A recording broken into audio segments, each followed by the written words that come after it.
Isang mapagpalang araw po sa inyo at salamat po sa inyong patuloy na pakikinig ng pagbabahagi natin ng salita ng Diyos.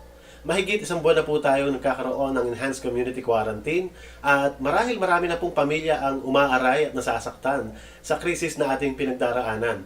Nasusubok po yung mga maraming pamilya at bawat individual sa maraming aspeto ng ating pamumuhay. Maraming itinuturo sa tao ang bawat pagdurusa na ating pong nararanasan. At marami din ang natututunan kapag ito ay napagtatagumpayan. Katulad sa isang maglalayag, masasabi po natin sila eksperto na kapag maraming bagyo ang kanilang naranasan sa karagatan. Masasabi rin natin higit na matatag ang isang sundalo kapag mas maraming sugat ang kanyang naranasan sa maraming labanan. Ang importante, matapos ang krisis na ito, merong magaganap na pagbabago. Kung walang iiwang bakas sa ating pagkatao, ang krisis na ito, para na rin natin sinayang ang malaking aral sa hamon na ito. Bilang tao, ang isang mahirap na gawin natin ay ang magbago. Likas sa atin kung ano ang ating nakasasanayan, kung saan tayo komportable, doon lamang tayo nananatili. Subalit marami ang ating mapapakinabagang aral kung ang bawat balakid ay ating malalampasan at lalabas tayo doon sa ating comfort zone. Lalo na ngayon, sa nangyayari sa mundo natin. Ito ay isang seryosong panawagan ng Diyos na ang buhay ay maiksi at pansamantala, na ang buhay natin ay tiyak na matatapos kahit may COVID-19 man o wala. Dahil sa totoo lang, doon din tayo patutungo. Ang ganitong pandemic ay nakasulat na rin kahit sa Biblia, nagbigay ito ng babala at sinabing magaganap ang maraming paghihirap na ganito bago dumating ang ating Panginoon. At kung ito ay panawagan ng Diyos sa lahat ng tao, ang tanong, makikinig ka ba? Would you consider to reflect on the things that are happening? Or, matapos ang lahat ng ito, babalik lang tayo sa ating nakasanayan nang walang pagbabago. Isa sa magandang sinabi ni Albert Einstein, insanity is doing the same thing over and over again and expecting different result. Dito po sa ating pag-uusapan ay tutunghayan natin ang kasaysayan ni Pedro bago niya makita ang pagkabuhay muli ng ating Panginoon na pinag-usapan natin noong nakaraang linggo.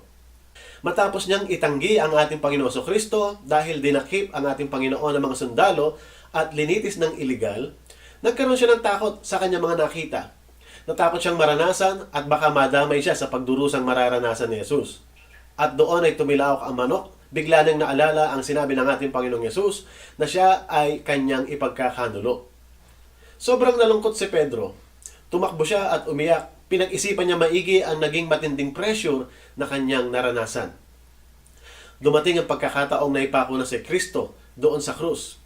Namatay siya at inilibing. At pagkatapos noon ay wala nang balita. Marahil pinag-iisipan ni Pedro yung kanyang nagawa. Nandoon yung kanyang guilt. Nandoon marahil ang panghihinayang. Marahil naisip niya sa kanya sarili ang mga tanong na what if? Paano kaya kung ganito yung ginawa ko? Paano kaya kung ganoon ang nangyari? Subalit, nagawa ko na. Naitanggi ko na ang ating Panginoon. Nabigo ko ang ating Panginoon.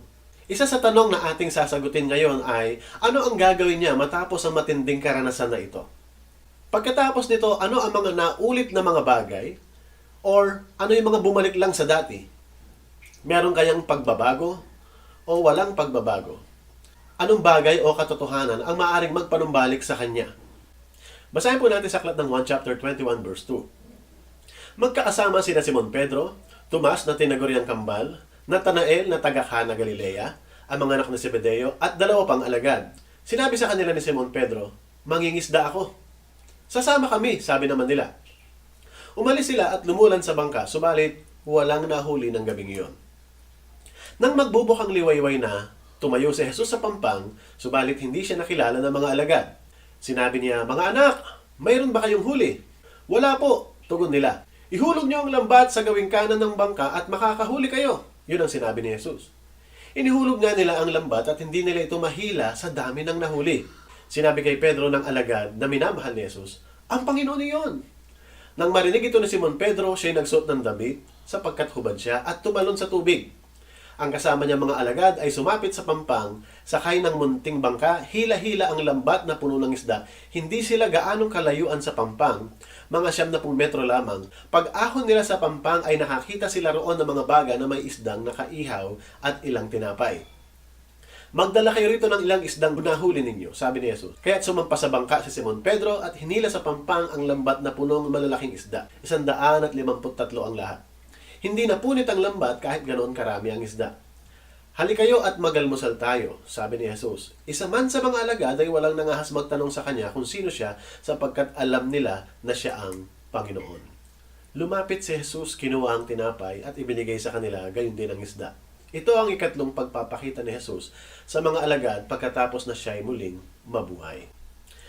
Sa ating pag-uusapan ngayon ay ating susuriin kung alin sa mga bagay na ito ang tila ba nangyari na noon bago nila makilala si Jesus.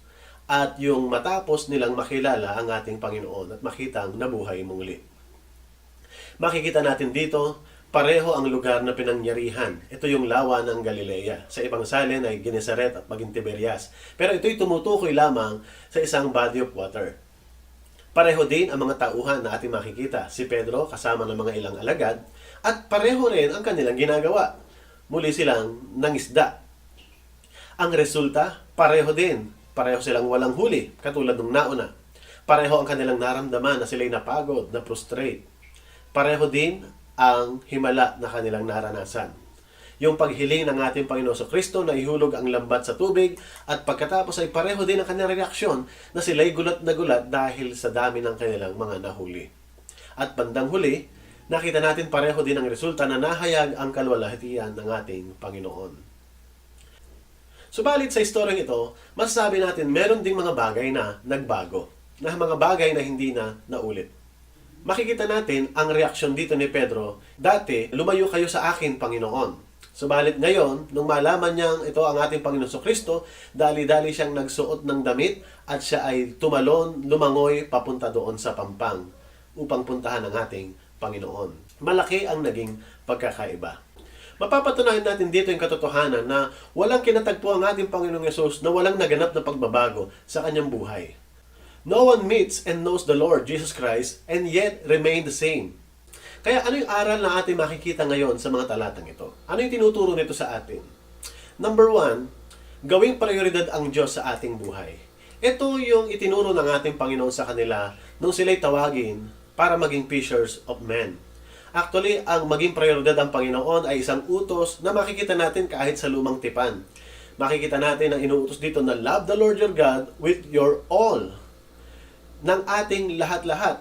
Hindi lamang ang puso, hindi lamang ang isipan, kundi maging yung kalakasan natin kasama sa ating pagpapahayag ng pagmamahal sa ating Panginoon. Maging sa bagong tipan, sinabi sa Mateo 6:33, seek ye first the kingdom of God.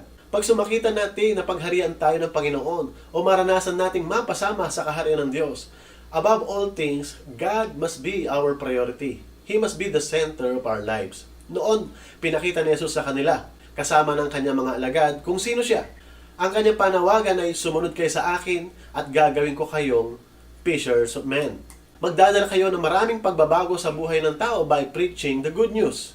Pinakita ni Jesus sa kanila noon na paikot-ikot lang ang buhay nila, paulit-ulit lang, nasa dagat sa gabi, nasa pampang sa umaga, nasa higaan kapag hapon, tapos babalik uli sa dagat para mangisda. Ito ang kanilang buhay, paulit-ulit, paulit-ulit.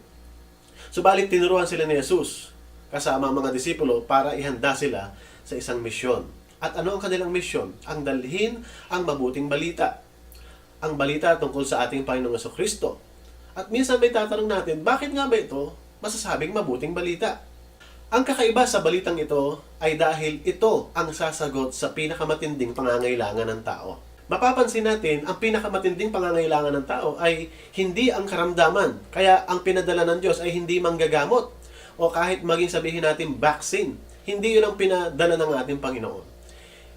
Hindi rin ang pinakamatinding problema ng tao ay kasiyahan. Kasi kung gano'n, ipapadala ng Panginoon marahil sa atin ay isang entertainer para tayo ay sumaya sa buhay. Hindi ang kahirapan ang pinakamatinding pangangailangan ng tao sa buhay. Dahil kung gano'n, ang ipinadala sana ng Panginoon sa atin ay isang magaling na ekonomista bilang leader ng ating bansa. Hindi rin ang krimen ang pinakamatinding problema ng tao dahil hindi pulis o militar ang pinadala ng Panginoon. Hindi rin ang karunungan, bagkus sana'y ang pinadala na lamang ng Diyos ay maraming guro na magagaling para magturo. Subalit, ang pinakamatinding problema ng tao ay kasalanan. Kaya ang kanyang ipinadala ay tagapagligtas at manunubos sa ating kasalanan. Ito ang magandang balita. Ang balita na dadalhin nila sa mga tao na susolusyon sa problema ng buong sangkatauhan. Ito ang itinuro ni Jesus sa kanila. Nakita ni Pedro sa kanyang buhay, kakaiba ito. Mangingisda na ako ng matagal na panahon, pero ang kanyang ginawa ay kakaiba. Walang kayang makahuli ng isda ng ganoong paraan, malibang kaya niyang utusan ng mga isda. Kakaiba ito. Ito yung panahon na kinakailangan ni Pedro magdesisyon sa kanyang buhay. Dahil sa totoo lang, limitado ang oras ni Jesus nung siya'y dumaan doon.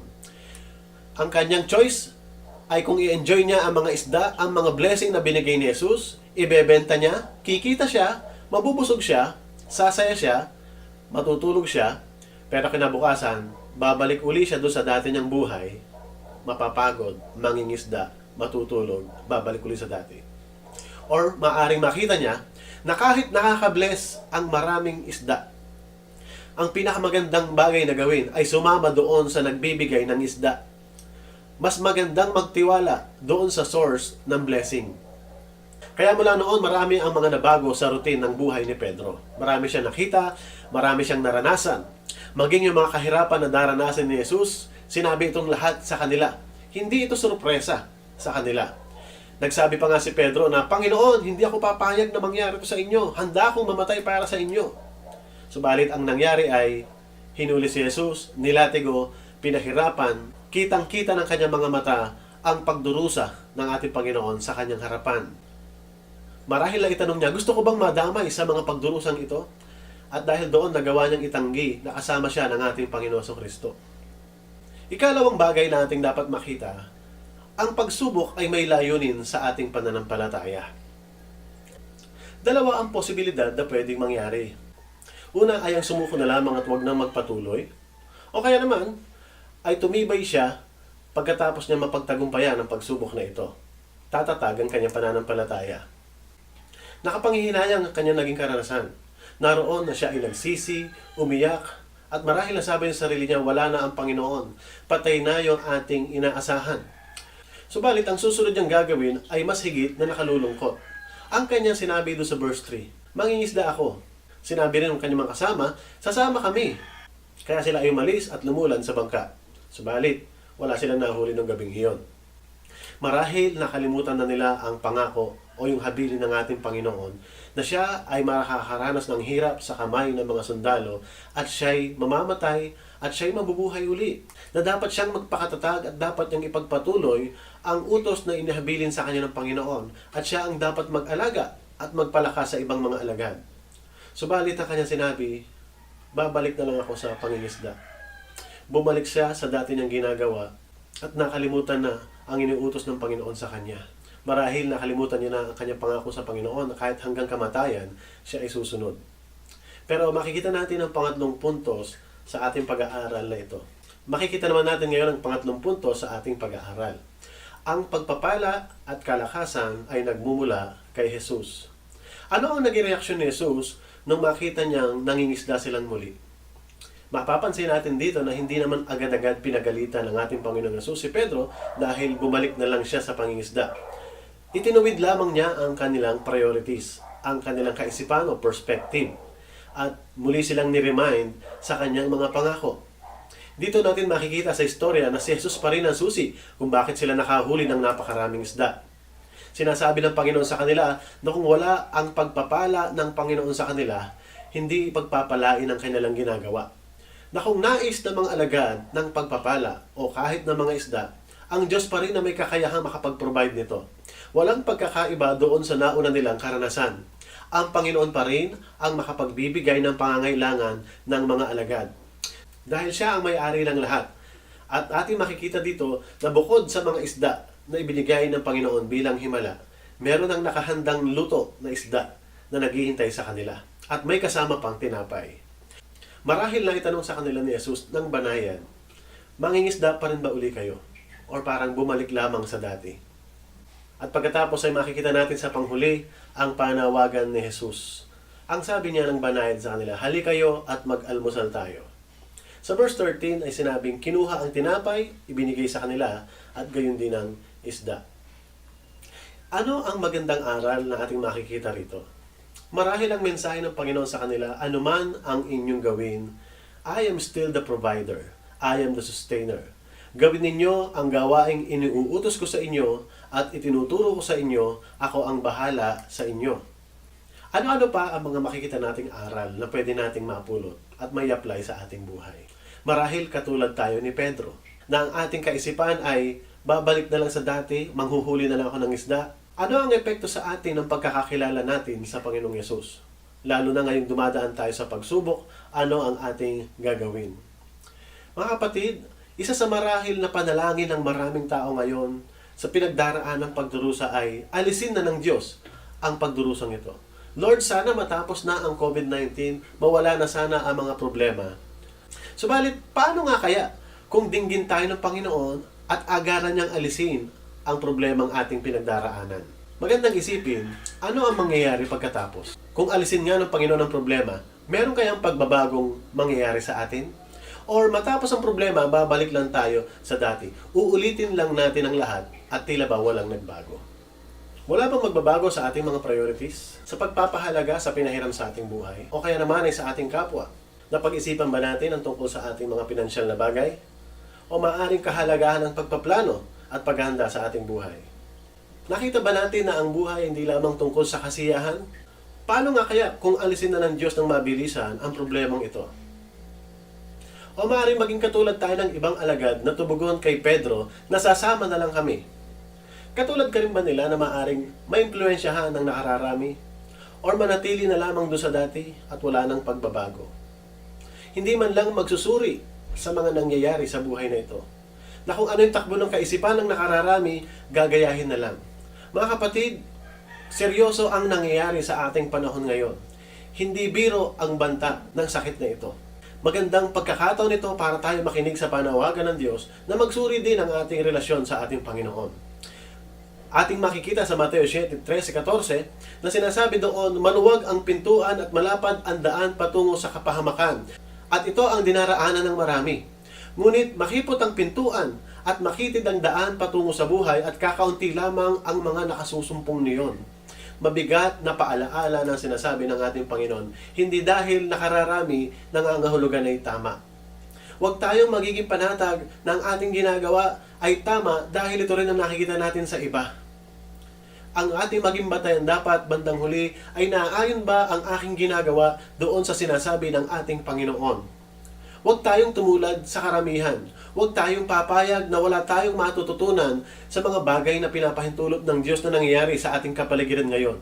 Huwag nating sasayangin itong napakalaking panawagan ng Diyos sa lahat ng tao, na ito ay nagsisilbing paalaala na ang buhay natin ay wala sa ating mga kamay, na ang ating pag-asa ay nakasalalay pa rin sa ating Panginoong Yesus. Ang kumakalat na karamdaman na ating nararanasan ngayon ay isang seryosong bagay. Pwede itong makalipol ng maraming buhay.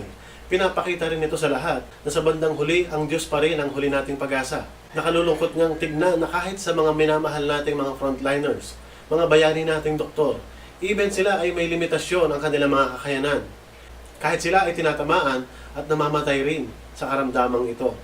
Magandang pag-isipan kung matapos man ang COVID-19 na ito, may magbabago ba sa atin? Kung walang magbabago sa atin at walang magmumulat sa atin, nakakalungkot mang isipin na maaaring ang ibang tao ay mas pinipili ang magbulag-bulagan at ipagwalang bahala ang panawagan ng Diyos natin sa mga nangyayari sa ating panahon. Ang isang bagay na maaaring magdulot sa atin ng pagwawalang bahala dahil akala natin, kontrolado natin ang mga nangyayari sa ating buhay. Maaaring iniisip natin, meron pa tayong lakas, malusog pa ako.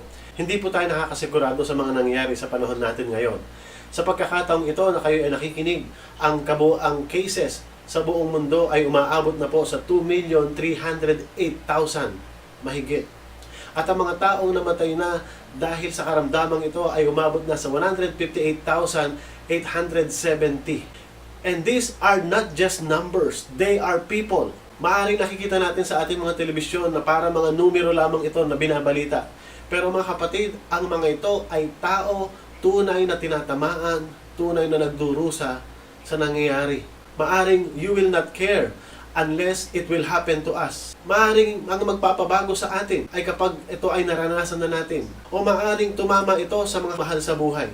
Gusto nating sabihin sa lahat, the threat is real. Totoo ang panganib na dala nito. sa bawat isa sa atin. At habang tumatagal ang panahon, hindi natin masabi kung hanggang kailan ito matatapos, pero nagtitiwala tayo, may kontrol ang Diyos sa mga nangyayaring ito. At meron din siyang panawagan na nais sabihin sa atin. Sa kabila ng lahat ng mangyayaring ito, we can still see the hand of God. We can see that God is our provider. Na kahit sa ating buhay, kahit anong galing natin, kahit anong kakayahan natin, still, it is the Lord that provides. Maging sa buhay ni na Pedro na veteranong mangingisda na kahit anong gawing paghuli, laging wala. At makikita natin dito, maliban ang kamay ng Panginoon ay nandoon sa kanilang ginagawa sa kanilang buhay, hindi na mararanasan kahit kailan ang pagpapala. That's why anything na gawin mo na wala ang kamay ng Panginoon, mabibigo at mabibigo ka rin sa huli. Hindi ka magtatagumpay. At kung tayo man ay tinatawag ng Diyos sa isang natatanging gawain at iba ang ating gagawin, we will only fail. Alam ng Diyos ang ating mga pangangailangan at alam niya na siya rin ang makapagpuprovide nito sa atin.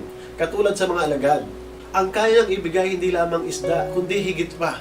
At kung tayo man ay ang nagsasabing mga tagasunod ni Jesus, ginagawa ba natin ang nais ng Diyos na unahin natin sa ating buhay? Kung sinasabi mo sa iyong sarili na ikaw ay tagasunod ni Jesus, magandang itanong sa ating sarili, ginagawa ko ba, pinapriority ko ba sa aking buhay ang mga bagay na nais ng Diyos na unahin ko? Sa ganitong pagkakataon ng krisis, ano ang madalas na bukang bibig natin? Ang hirap ba na dinaranas natin ngayon? O ang gamitin natin ang sitwasyon na ito na maging daan upang maipakilala natin ang ating Panginoon? At kung ikaw ay isang Kristiyano na nasa landas ng panlalamig o pagtalikod, katulad ni Pedro, nakikita ka ng Diyos. Nalalaman niya ang iyong mga pinagdaraanan at nakahanda siya na tanggapin ka. Nakita natin ang pagtanggap ni Jesus kay Pedro, subalit makikita natin dito na may binago ang Panginoon sa kanyang perspective at muli niya pinaalala ang mga dapat niyang gampanan sa kanyang buhay. Katulad ni Pedro, tayo ay magbalik loob. Tayo ay magpagamit sa Panginoon lalo na sa panahong ito. Kung mawala ang COVID-19 na ito, meron bang pagbabagong magaganap sa atin? Ano kaya ang mangyayari kung sakaling mawala na ang COVID-19 na ito? Sasaya ba tayo dahil wala ng problema at pagkatapos ay babalik na sa dating ugali? Walang mangyayaring pagbabago? Sa panahon na ito na malawakang krisis, dapat tayong magliwanag para kay Jesus. In this worldwide crisis, let the whole world see where Christ is. That He is in every heart of every believers. Let our light shine. Let us give hope. And let us not lose heart. Everything else will fail. But God's word will never fail. We can be assured of His promises. Gusto nating sabihin sa lahat ng nanonood ngayon, let us take seriously itong panawagan ng Diyos sa atin. Ito ay nagsasabing pansamantala ang ating buhay. Na lahat tayo ay nakatakdang pumanaw, magpaalam sa mundong ito. Ako po na inyong napapanood ngayon, isang araw ay papanaw. At ganun ka rin na nanonood ngayon. Isang araw ang video ito ay re-replay na lang dahil wala nang ako. Pero ganun din sa iyo. Dahil lahat tayo ay nakatakdang iwan ang mundong ito. Ang nararanasang pagdurusa ng mundong ito ay may punot dulo. Mula nang ang tao ay magpasyang sundin ang kanyang sariling kagustuhan sa halip na ang kagustuhan ng Diyos. Mula nang pagdudahan niya ang sinabi ng Diyos at sinuway niya ito. Kasunod nito, nagkasala sila sa banal na Diyos at naranasan nila ang epektong dulot ng kanilang ginawa. Hanggang ngayon, nararanasan natin ang mga ito. Dahil physically, lahat tayo nang galing sa kanila at nagmana ng kanilang kalikasan. Kasama nating nagdusa maging ang kalikasan, kasama ang ating kasalukuyang nararanasan. Sa ating mundong ginagalawan ngayon, para tayo nakasakay sa isang eroplano, at ito yung mundo natin, at ito ay na-hijack ng kasalanan, ito ay babagsak, ito ay bubulusok, sasabog, at walang matitirang buhay, walang makakaligtas. Lahat tayo mapapahamak. Subalit habang hindi pa tayo sumasadsad sa lupa, nakakahinga pa rin tayo, meron pa rin tayong buhay na taglay. Pinapaalam pa rin ng Diyos ang pag-asa kung saan natin makikita. Sinasabi sa atin ng Panginoon, huwag nating pakamahalin ang mundong ito at ang mga bagay na naririto. Huwag natin ilagay ang ating pagnanasa sa mundong ito, bagkus ang ating nasain ay ang mundo sa kabila na kung saan kasama natin ang ating Panginoon ng walang hanggan. At kanyang pangako na doon ay papawiin niya ang lahat ng sakit, pupunasan niya ang ating mga luha. Lahat ng pagdurusa ay mawawala at papalitan niya ng kagalakan. Subalit hindi lahat ng tao ay makakasama roon dahil ang tanging papayagan lamang ay ang mga taong nakinig, nagpakumbaba nagpasakop, nagtiwala doon sa inaalok ng ating Panginoon. Naniwala doon sa mabuting balita na merong magbabayad doon sa ating kasalanan. Babayaran ang lahat ng ating kaso sa hukuman ng ating Diyos. At ito nga yung mabuting balita na binayaran at sinagot ng Diyos ang pinakamatinding pangangailangan ng tao. Babayaran ni Jesus ang ating kaso doon sa hukuman ng Diyos. At ganun nga ang nangyari. Binigyan solusyon ni Jesus ang ating dakilang pangangailangan. At ito ay naganap doon sa krus. Doon sa krus na kung saan ang ating Panginoong Yesus ay napako, namatay para sa akin at para sa iyo. Sa pagharap natin sa Diyos, ang magiging tanong sa huli, sino ang pumapasan sa iyong kasalanan? Kung ang kasalanan mo ay hindi mo pa isinusuko, nasa iyong balikat pa ang bigat ng mga ito. Subalit kung ang kasalanan mo ay iyong isusuko sa ating Panginoong Kristo, papasanin niya ang bigat nito at ilalagay niya sa kanyang mga balikat. Ito ang binayaran niya doon sa krus. Panghawakan mo ang kanyang pangakong ito. Ito ang ating pag-asa. Ito lang ang tanging solusyon para tayo magkaroon ng panibagong buhay. Ito ang tanging solusyon para tayo makasama sa ating Panginoon doon sa kabilang buhay. Ito ang ating pakahangarin.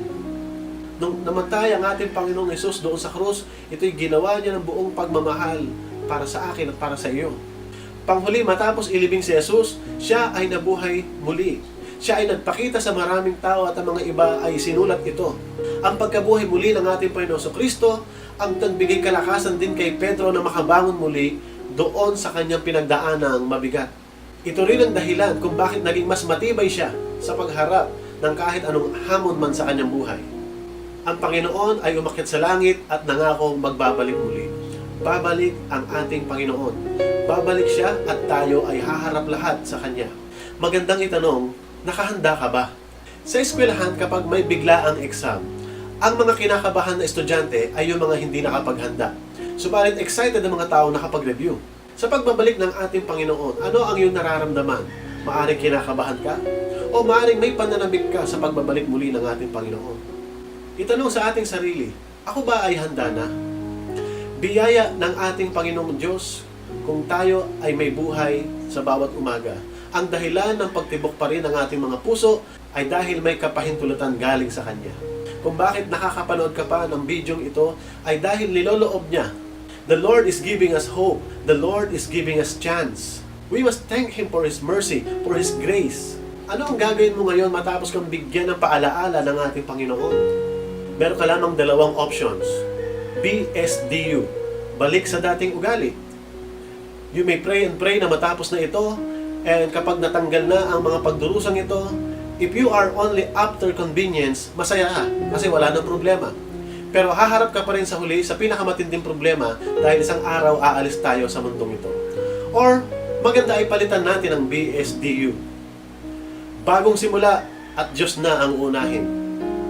Bagong simula, meron kang dedikasyong umangat sa aking pananampalataya.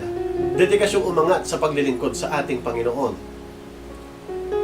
Sa kabila ng maraming pagdurusa at hirap na ating nararanasan, BSDU, babangon, susulong, dadalhin ang utos ng ating Panginoon. Mga kapatid, ibahagi natin ang mabuting balita sa lahat ng taong ating kakilala. Tayo po ay manalangin. Lord, help us. Lord, teach us. Lord, help us to be humble. Help us to submit to your will. Help us, Lord. Tulungan niyo po kaming magtiwala, magkaisa, magtulungan sa gitna ng krisis na ito. Tulungan niyo po kaming makinig, tumugon sa inyong pagtawag. Ang malawakang problemang ito, Panginoon, ay alam naming batid ninyo. Kung ang pagsubok na ito ay magdudulot ng aming pagbabalik loob sa inyo, salamat, O Diyos, at purihin ka. Tulungan niyo kaming makita ang aming pag-asa ay nasa inyo. Kung matapos man ito, Panginoon, tulungan niyo kaming magkaroon ng bagong simula, bagong puso, bagong prioridad. Ikaw ang aming Diyos, Ikaw ang aming lakas. Panginoon, we pray for our government, righteousness and wisdom. Lord, we pray for our frontliners. Proteksyonan mo po sila, bigyan ng kalakasan, at bigyan mo ng kalinga, Panginoon. Lord, we pray for healing, especially for those patients na nag-test positive, Panginoon. Ikaw po ang maging lakas nila. Ikaw po ang magpagaling sa kanila, Panginoon. Let them feel at this moment ang kalapitan mo sa kanila and be with them, O Lord. Lord, we pray for us in our homes. provide for our needs, O Lord. Protect the families, the children, and the elderly. Help us, O Lord, to abide in our governments sa mga rules and protocols. Teach us to be patient and help us to trust in you even more in these trying times. Panginoon, itinataas po namin ang lahat-lahat sa iyo. Sa pangalan ni Jesus. Amen. Amen. Pagpalain po tayong lahat ng Panginoon. Sa Diyos ang papuri.